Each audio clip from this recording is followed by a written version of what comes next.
Okay, I'm here with Kai Nowosel from Accenture. He's fresh from a panel discussion this morning with a range of our panelists been talking about supplier diversity from the HR side, from the procurement side. But I want to start out, Kai, by asking you, where did the idea for the video come from that you shared with us? The idea from the video was, first of all, it was the idea that somebody prepped me and said, why don't you show a video? Because I also like to have some sort of interaction. But then I thought the video is some sort of, a company only invests in producing professional videos if they really mean it. And when I watched the video, which I've done now probably 10 times, every time it gives me some sort of a push, and it gives me some sort of, we are really serious. It gives me reassurance. Mm-hmm. And I hope to get the same with the audience. It's almost like a testimonial.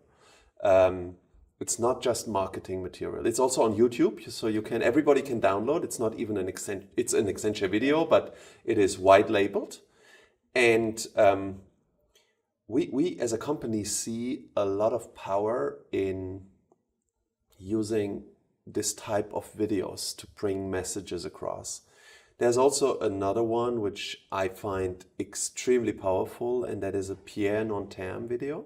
So Pierre is our CEO, and we are using a technology or a technique that you have something written on you with black paper. You have written on your arms, and it's Pierre talking about his daughter and his reason to take Accenture to this level of diversity because he owes it to her. Okay. So he makes it also very, very personal.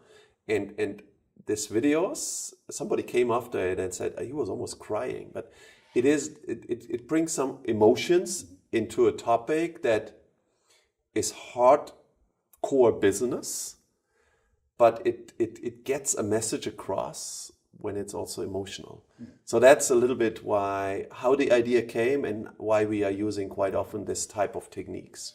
That video, for reference, is you can find it on Twitter, on social media. It's #inclusion starts with I.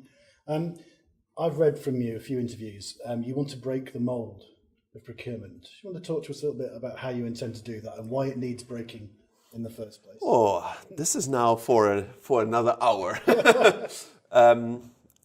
A couple of reasons.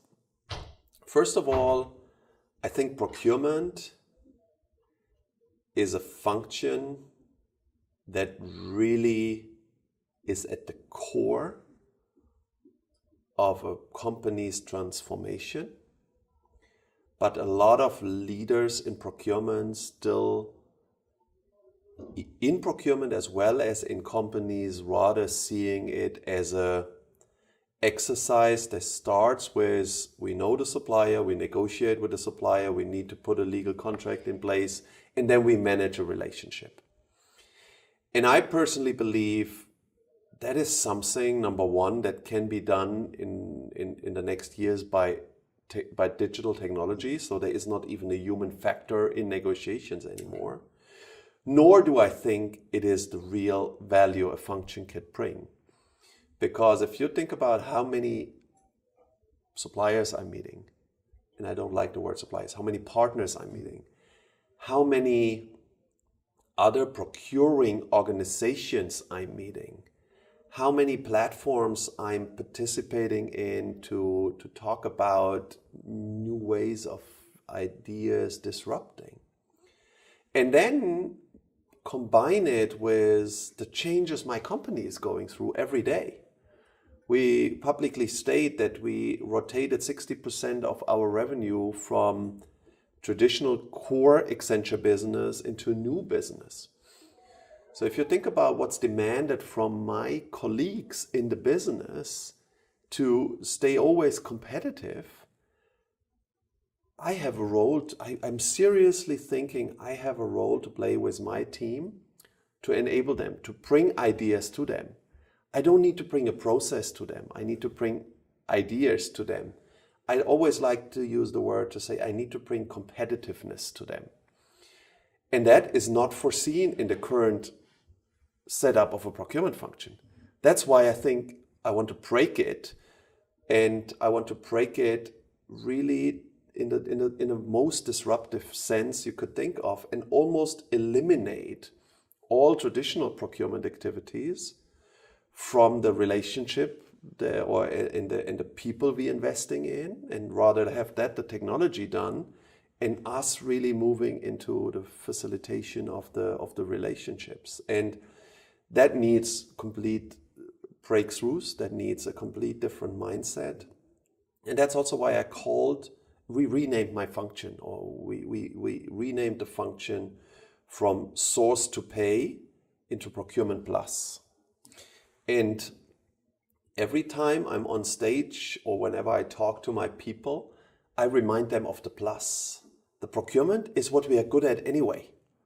The procurement, we're just renovating. It's an incremental improvement. The plus is where we're disrupting.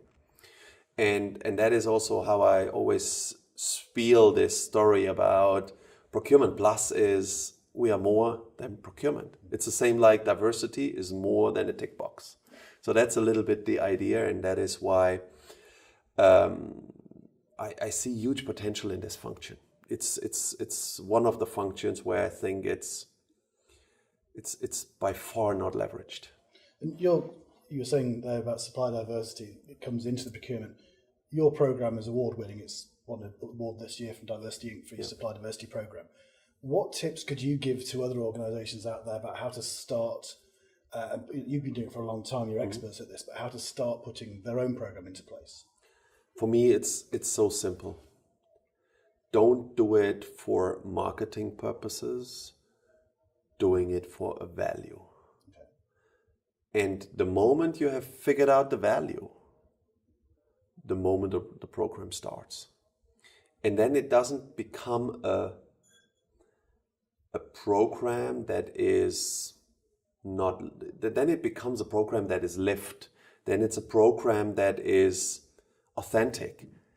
I would think the word authenticity is probably the one that makes our story a successful story. And you could just look at Nidra as the leader of that. She lives it day in, day out. There is nobody ever thinking about, oh, Nidra just does it for marketing purposes. Nidra does it because of conviction. And that is the tip I can give everybody. Don't even start thinking about starting as a program. Make it part of your day-to-day practice.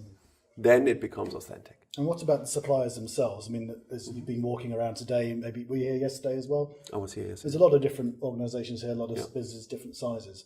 What can they do to maybe alter their mindset slightly so that they can start to work with larger organisations like yourselves and like some of the other organisations around here? What would be your advice to them? Two things. The one is, I'm always astonished how shy they are to ask. So I had I met 10 people and all said, I'm not even sure whether I'm allowed to ask you for a business card. And it's like, you don't need my allowance. You're a human being, I'm a human being. I want to get to know you, you want to get to know me. Let's speak. And in professional life, I have the right at some point in time to say, interesting that we spoke, but not interesting for what I'm up for.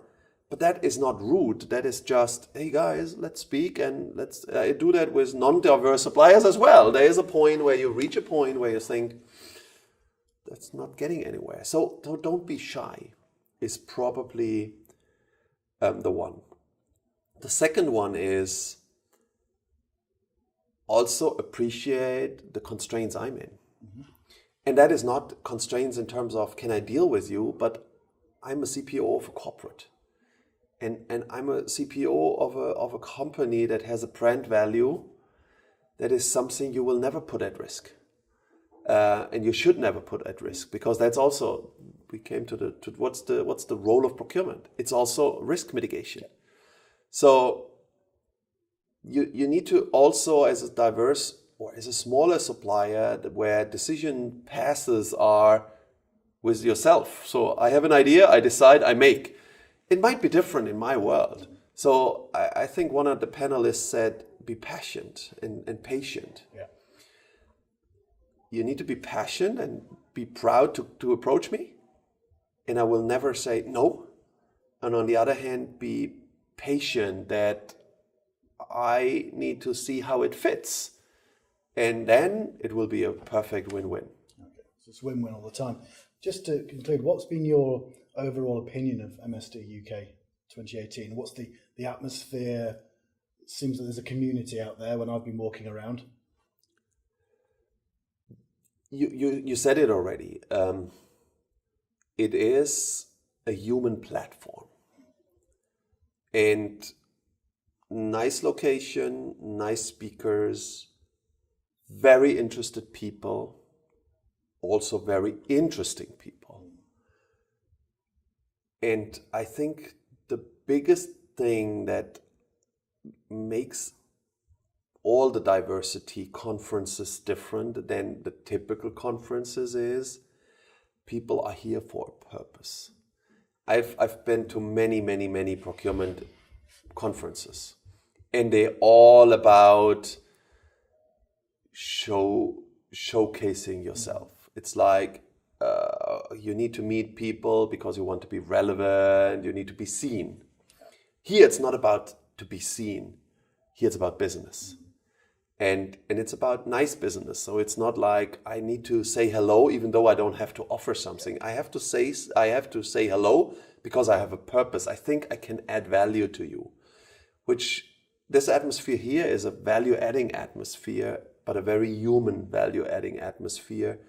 And it never comes across like a marketing platform. Where most of the conferences there are hundreds of exhibitors, and you never get into the conference rooms because you stop 10 times by somebody who wants to sell you something. So that for me is this platform here is not a sales, it's a networking platform. And that is really what all our business is about. We spoke about what is procurement in the future. It's the dating agency to innovation. And here it's a dating platform. Dating agency to innovation. It sounds like a perfect match to me. And thank you for your time, Kai. Thank you for yours. Thank you.